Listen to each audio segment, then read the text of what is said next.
21 पहाड़ियों और 16 प्रमुख नदियों से मिलकर जिस नीले पहाड़ों की भूमि में एक नई संस्कृति का जन्म हुआ, उसको मिजोरम कहते हैं। अर्थात पहाड़ों पर बसने वाले लोगों के देश का नाम है मिजोरम।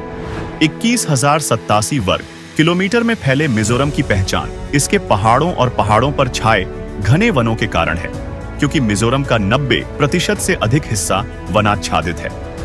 इसकी सीमा पश्चिम में बांग्लादेश और पूर्व और दक्षिण में म्यांमार से मिलती है, जिसमें 722 किलोमीटर लंबाई की अंतरराष्ट्रीय सीमा के कारण इसका विशेष रणनीतिक महत्व है।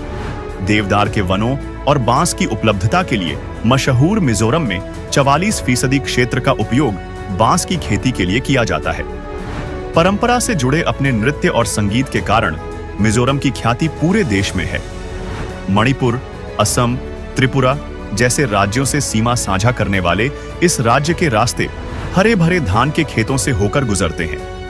प्रकृति के आंचल में जिस मिजोरम का वास है, उसको विकास की मुख्य धारा में लाने के लिए माननीय प्रधानमंत्री श्री नरेंद्र मोदी जी के कुशल नेतृत्व में माननीय केंद्रीय सड़क परिवहन एवं राजमार्ग मंत्री श्री नितिन गडकरी जी कृत संकल्प हैं।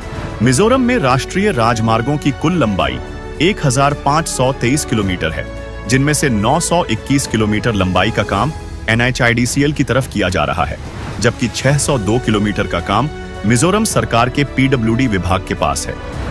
इनमें से NH6 पर डुल्टे चम्फाई सड़क का निर्माण कार्य पूरा हो चुका है। वही Kaladan multi modal transit transport project पूरा हो गया है, जो भारत और म्यांमार के बीच व्यापार मार्ग के रूप में कार्य करेगा।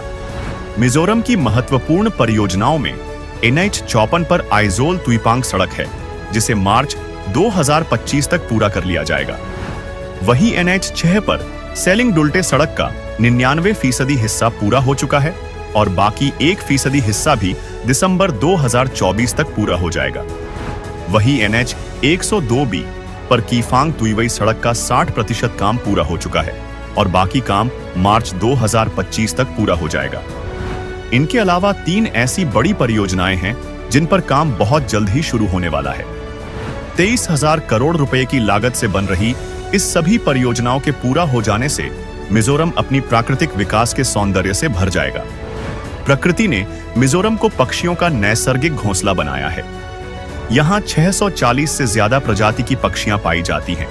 वही घने वनों से घिरे होने के कारण मिजोरम हाथियों, हिरणों, बाघों और कई अन्य जानवरों का स्वाभाविक निवास स्थल है। इसीलिए आज मिजोरम पर्यटन का एक प्रमुख केंद्र बना हुआ है। मिजोरम को विकासोन्मुखी पर्यटन से जोड़ने के लिए माननीय मंत्री श्री गडकरी जी के कुशल मार्गदर्शन में कई परियोजनाओं पर काम चल रहा है। मिजोरम के लोग महोत्सव प्रेमी हैं। चपचारकुट महोत्सव, मीमकुट महोत्सव और पावलकुट महोत्सव जैसे कार्यक्रमों से जहां उनके जीवन में नए उल्लास का संचार होता है, वही देश विदेश के पर्यटकों को भी ऐसे महोत्सव आकर्षित करते हैं। इसी तरह मिजोरम का चेराव नृत्य और बांस नृत्य उत्सव की झलक पाने के लिए भी पर्यटक वहां पहुंचते हैं। ऐसे में मजबूत आधारभूत संरचना वाली सड़कों, राजमार्गों और पुलों के निर्माण से माननीय मंत्री श्री गडकरी जी मिजोरम के लिए विकास के नए मार्ग प्रशस्त कर रहे हैं।